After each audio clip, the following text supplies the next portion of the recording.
Hey there, Alex here. This is not a review of the Pixel 3a. I already did one for the 3a XL. Spoiler alert, I kinda dig it, and this Pixel 3a is just a, well, smaller version of that. Which brings us to this video today. Instead of doing like a long-term or 1 month later review, I'm just going to try and explain why I like the phone. Before we start, you have to understand how things usually are with phones around this price range. We are talking about phones like the OnePlus 7, Xiaomi Mi 9, Honor View 20, and a bunch of other devices. These are all really nice devices with premium build quality, powerful processors, and maybe just a few minor compromises here and there to separate them from the truly top-of-the-line devices. But the one compromise that they all have in common is that camera performance isn't as great. This year, the Sony IMX586 sensor took a nice step forward in terms of camera quality for phones in this price range, but they're still not quite as good as flagship devices. This is where the Pixel 3a comes in and just flips the whole thing around. Instead of putting all the money into better hardware, processors, and things like that, it focused on just one thing: the camera.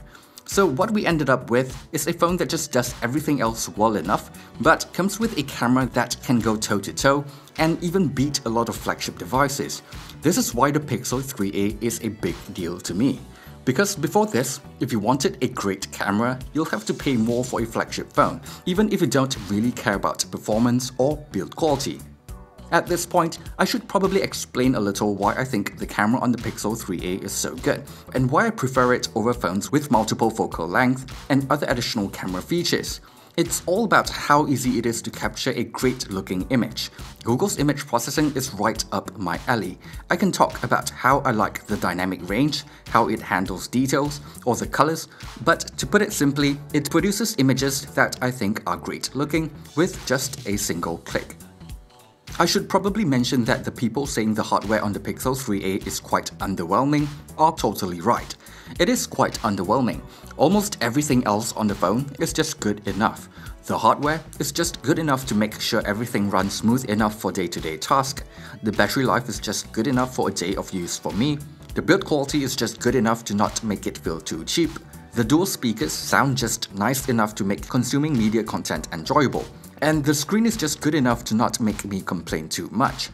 But I do want to mention that the first unit that I bought had an uneven tint on the screen, which by the way I encountered on the Pixel 3 and even the Pixel 2 XL. In this regard, I really do hope that Google will take their quality control a bit more seriously, because I refuse to believe that I'm that unlucky. Anyway, I think the hardware could be better for sure, but considering that the software experience is kinda nice, the camera is really good, and the prices are now a little more palatable, I'll give it a pass for now. The Pixel 3a is not going to appeal to everyone out there for sure, especially for folks who want better hardware for their money. But to me, I like it because it provides an option that was previously not available for consumers, which is a flagship level camera at a more affordable price.